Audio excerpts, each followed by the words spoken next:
Sebelum merekam kultivator, Menyimak alur ceritanya, mohon siapkan kopi hangat terlebih dahulu.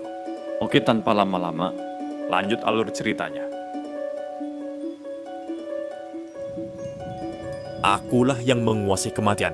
Butuh waktu 100 tahun bagi saya untuk menyadarinya bahwa jika seseorang ingin menjalani kehidupan sebagai manusia, mereka tidak boleh berusaha mengendalikan hal seperti itu. Istana itu megah dan mewah. Deretan pilar emas terbentang tanpa henti, aula marmer terbentang di bawahnya, dan lukisan serta dekorasi elegan menghiasi dinding. Bahkan ada patung rumit yang ditempatkan di sekelilingnya. Namun orang-orang yang seharusnya mengisi tempat ini tidak ditemukan. Tidak ada raja, tidak ada ratu, tidak ada pangeran, tidak ada putri. Bahkan tidak ada satupun pelayan atau pelayan. Secara teknis, raja ada di sana. Para pelayan dan pelayan juga hadir. Tapi tidak satupun dari mereka adalah manusia. Singgasana emas besar berkilau di bawah sinar bulan yang redup, dan di atasnya duduk sesosok kerangka yang mengenakan jubah hitam. Tengkorak itu bergumam pada dirinya sendiri. Kenapa aku melakukan itu?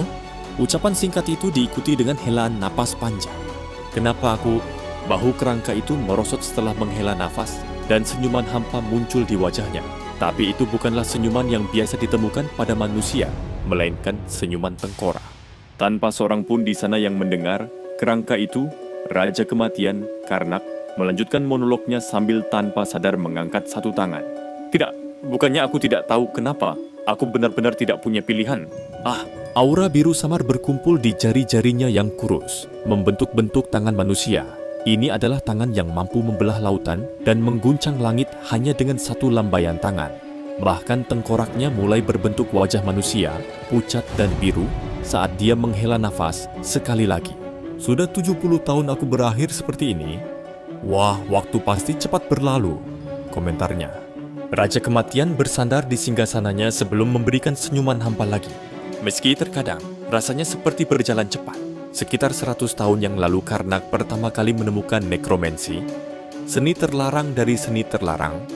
Ia dilahirkan sebagai anak haram dari keluarga bangsawan yang jatuh, dan ia dicemooh dan diabaikan saat ia tumbuh dewasa. Dalam keputusasaannya untuk bertahan hidup, dia meraih hal terlarang, dan entah karena keberuntungan atau kesialan, dia mendapatkan kekuatan. Namun dia membayar harga untuk mendapatkan kekuasaan dan menyimpang dari jalur kemanusiaan. Sebaliknya, dia menjalani kehidupan sebagai ahli nujum yang jahat. Dia bertarung melawan gelombang demi gelombang musuh. Dia selalu menyerang lebih dulu jika dia bisa, dan membunuh orang yang tidak bersalah berulang kali. Dunia semakin membencinya saat dia menjadi iblis. Kekaisaran Pusat Lacania, Aliansi Tujuh Kerajaan Barat, Federasi Brus Timur, dan Gereja Tujuh Dewi, semuanya menjadikan dia sebagai musuh mereka. Seluruh benua dunia adalah musuhnya. Namun meski menghadapi seluruh dunia, Karnak tidak pernah mundur. Dia menggunakan kekuatan maut yang dahsyat untuk membangkitkan musuh-musuhnya yang gugur sebagai antek-antek undead-nya dan memperluas pengaruhnya lebih jauh lagi. Hal ini hanya menyulut api perang dan menjadikannya semakin brutal. Memang benar, itu adalah neraka yang hidup, di mana orang mati berjalan di antara orang hidup dan perjalanan mereka membawa mereka melintasi benua. Tak lama kemudian, Karnak dikenal sebagai Raja Kematian, kejahatan terbesar yang tidak dapat ditoleransi oleh umat manusia. Pada akhirnya, pertahanan terakhir umat manusia hancur. Bahkan 4 Raja Bela Diri Agung, pejuang terkuat yang masih hidup, dan 3 penyihir agung, yang dikenal mencapai surga dengan kekuatan dan otoritas mereka, jatuh dan menjadi pelayan Raja Kematian. Pada akhirnya, penjaga dunia, Kaisar Naga Grateria, muncul untuk menghadapinya. Dan memang, Kaisar Naga sangat kuat. Meskipun telah melakukan dan mempraktikkan setiap tindakan terlarang, Karnak tidak menemukan cara untuk menentangnya. Tapi, tentu saja, hal itu sudah diduga. Karnak adalah manusia rendahan yang hanya mengandalkan trik licik. Apa yang bisa dia lakukan melawan Kaisar Naga terkuat? Karena tidak ada pilihan lain, Karnak menggunakan teknik terlarang yang paling ditakuti. Itu adalah sesuatu yang dia simpan sampai akhir. Dia mengubah dirinya menjadi makhluk transendental tertinggi, Astra Shunaf, sebuah eksistensi yang bahkan melampaui undead terkuat, Ksatria Kematian, dan Archlich. Karena itu, Karnak sepenuhnya meninggalkan kemanusiaannya. Harga yang dia bayar sama besarnya dengan kerugian yang dia alami. Setelah 3 hari pertempuran sengit, Grateria kehilangan kehormatannya sebagai Kaisar Naga. Sebaliknya, sebagai gantinya berdiri Naga Undead Grateria yang sekarang menjadi pelayan setia Raja Kematian. Karnak dulunya bukanlah seorang yang istimewa, seorang bangsawan rendahan tanpa garis keturunan heroik atau kekuatan suci. Namun manusia biasa ini, tanpa garis keturunan luar biasa atau kekuatan ilahi, telah mengalahkan para pahlawan legendaris dan makhluk seperti dewa untuk naik ke takhta tertinggi. Dunia kini sepenuhnya menjadi miliknya. Tentu semuanya baik-baik saja. Akhir yang bahagia, kan? Semuanya sempurna. Karnak menghela nafas dalam-dalam sambil melihat sekali lagi ke tangannya. Tapi apa yang bisa kulakukan dengan tubuh ini? Aku hanya tinggal tulang belulang, emas dan permata, keindahan yang anggun, anggur langka, nyanyian ceria, setiap kemewahan dan kesenangan yang dapat dibayangkan manusia. Semua itu tidak ada artinya lagi baginya. Mayat ini tidak lagi memiliki jejak sensasi manusia. Aku ingin merasakan, dia ingin mencicipinya lagi. Dan dia ingin merasakan kehangatan orang lain. Ia ingin merasakan semilir angin sepoi-sepoi. Hangatnya sinar matahari menerpa kulitnya. Atau, paling tidak, dia bahkan menerima rasa sakit. Bahkan daging yang lemah dan rapuh, tertusuk pisau dengan kesakitan yang luar biasa, akan lebih baik daripada kerangka kering dan tak bernyawa ini. Tidak, sebenarnya itu bohong. Maksudku, bagaimanapun juga, mati rasa masih lebih baik daripada rasa sakit. Memangnya aku ini apa? Melontarkan omong kosong seperti bangsawan yang dimanjakan? Karnak dengan cepat mengoreksi dirinya sendiri sebelum tersenyum pahit. Tetap saja, memang benar dia merindukan sensasi. Sungguh lucu sekali. Saat dia masih sadar, dia tidak pernah menganggapnya penting, tapi sekarang setelah kesadarannya hilang, dia merasakan kehilangan yang begitu dalam hingga membuatnya merinding. Lagi pula, ada alasan mengapa orang-orang memperingatkan hal-hal ini. Sekarang aku mengerti mengapa semua orang mencemuh ilmu sihir sebagai sesuatu yang terlarang dan tabu. Tidak ada lagi kegembiraan dalam hidup, tidak ada percikan untuk membawanya menjalani kehidupan. Namun, ironisnya, pemikiran untuk mengakhiri semuanya juga tidak menarik baginya. Saya masih takut mati. Dia berpikir bahwa dengan kehilangan sensasi, dia juga akan kehilangan rasa takutnya akan kematian. Namun tidak sepenuhnya demikian. Yang sebenarnya dia inginkan adalah menikmati hidup, bukan menemukan kedamaian dengan melupakan segalanya dalam kematian. Tapi yang bisa dia lakukan hanyalah menghela nafas. Jadi, itulah satu-satunya harapan yang tersisa. Karnak melirik ke belakang singgasananya. Sebuah obelisk yang menjulang tinggi berwarna merah darah berkedip-kedip dengan cahaya yang menakutkan. Matanya berkilau. Jika berhasil, tentu saja matanya yang sebenarnya tidak berkilau. Matanya sudah lama membusuk. Itu adalah tatapan halus yang terbentuk dari energi roh di rongga mata tengkoraknya yang bersinar dengan penuh niat. Maka mungkin masih ada harapan. Seorang ksatria yang menjulang tinggi, tingginya hampir 2 meter, berjalan menyusuri koridor panjang yang diselimuti bayangan. Sekilas, dia tampak seperti manusia, padahal sebenarnya bukan. Kulit pucat yang menutupi otot-ototnya yang tebal tidak terasa hangat, dan dia tidak bernapas atau berkedip. Ini adalah tanda-tanda yang tidak dapat disangkal bahwa dia termasuk di antara orang mati. Dia adalah orang kedua di Empire of the Dead, Necropia. Dia adalah seorang pejuang yang telah mengalahkan 3 dari 4 Raja Bela Diri Agung dan bangkit sebagai yang terkuat di dunia dan panglima tertinggi Legiun Kematian. Ksatria itu telah menjadi pelayan setia Karnak ketika Raja masih manusia, sebelum dia bertemu dengan nekromansi. Raja Ksatria Kematian, Pharos, tiba-tiba berbalik. Di belakangnya mengikuti seorang Ksatria Kematian lainnya, kuat namun ramping jika dibandingkan. Pharos berbicara, "Menurut Anda mengapa pria itu tiba-tiba memanggil saya Sir Leven?"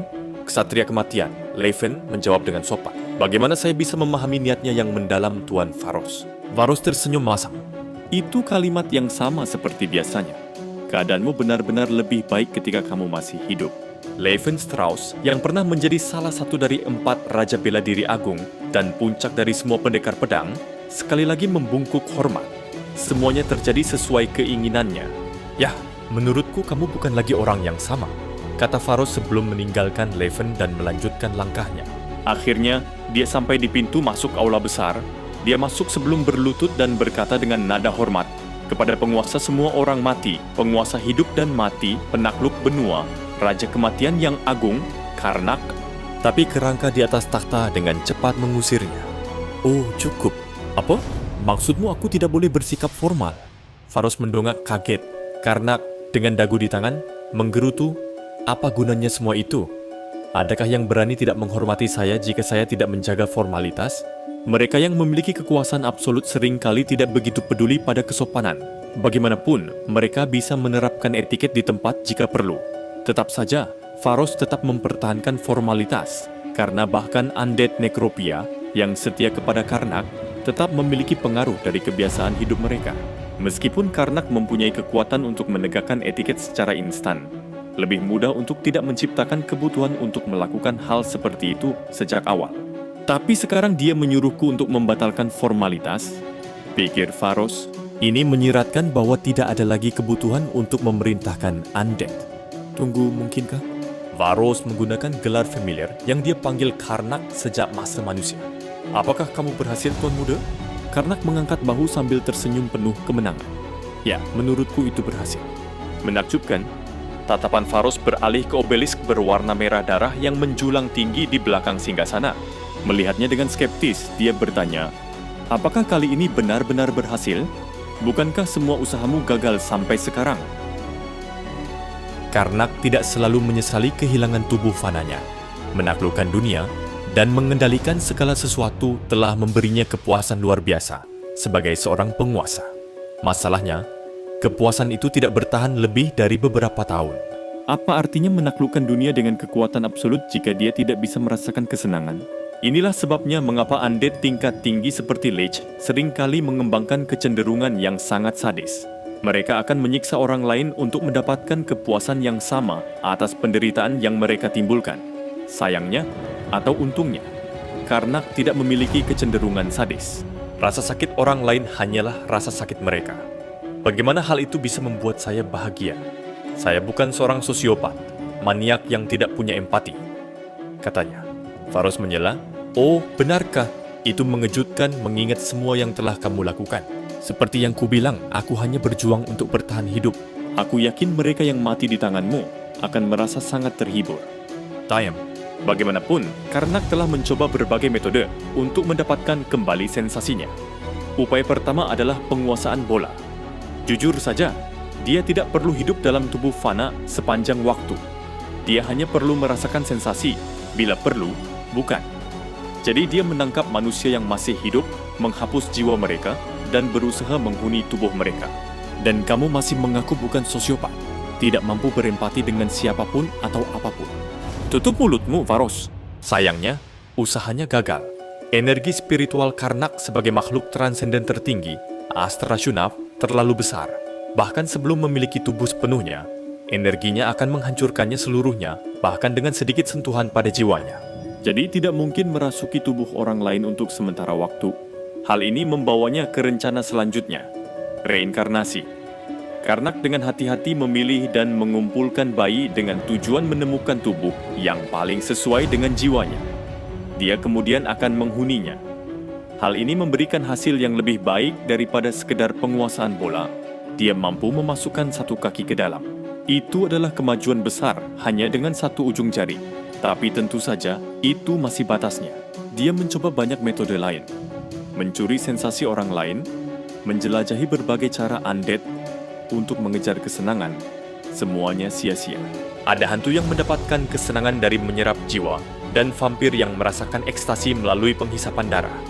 Tapi bagi undead seperti itu, kesenangan yang mereka rasakan juga merupakan kelemahan mereka. Mereka merasakan kesenangan karena mereka memenuhi bagian yang hilang dari diri mereka, yang memungkinkan mereka merasakan kepuasan yang salah.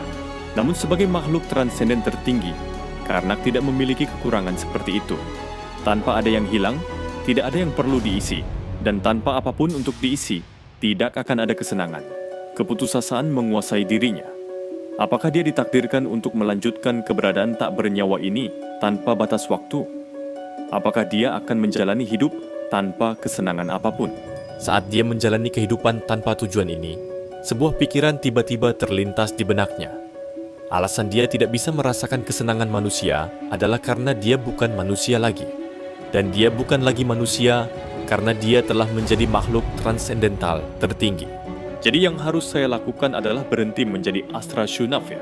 Dia mulai mencari cara untuk menghilangkan kekuatannya dan akhirnya dia menemukan jawabannya.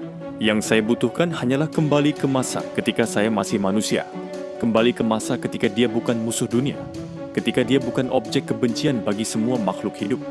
Kembali ke masa ketika dia hanyalah anak haram seorang bangsawan rendahan yang menyimpan kebencian samar-samar terhadap dunia. Aku akan memutar kembali waktu. Hasil dari usahanya itu adalah obelisk berwarna merah darah di belakang singgasananya. Perwujudan kegelapan yang mampu melampaui ruang dan waktu. Karnak menyatakan dengan penuh kemenangan, ahli nujum terkuat dalam sejarah manusia menuangkan keinginannya yang paling putus asa ke dalam penelitian ini. Jika gagal, itu berarti tidak ada orang lain yang bisa berhasil. Faros mendengus seolah menunggu komentar Karna. Nah, Tuan Muda, itu karena Anda adalah satu-satunya ahli nujum yang layak dalam sejarah. Bukan. Anda perlu perbandingan untuk menyebut diri Anda yang terkuat. Nekromansi adalah seni kuno yang ditinggalkan oleh ras pramanusia yang tidak diketahui. Ini mendahului penemuan tulisan manusia. Sejak saat itu, hal ini menjadi praktik terlarang dan tabu, dan tidak ada seorang pun yang mempelajarinya dengan serius. Hanya orang-orang bodoh kelas 3 yang mencari kekuasaan dan kehilangan akal. Jadi, tentu saja Karnak adalah yang terkuat dalam sejarah manusia. Ya, secara teknis kamu tidak salah. Tengkorak di atas takhta itu mendecakkan rahangnya karena kesal.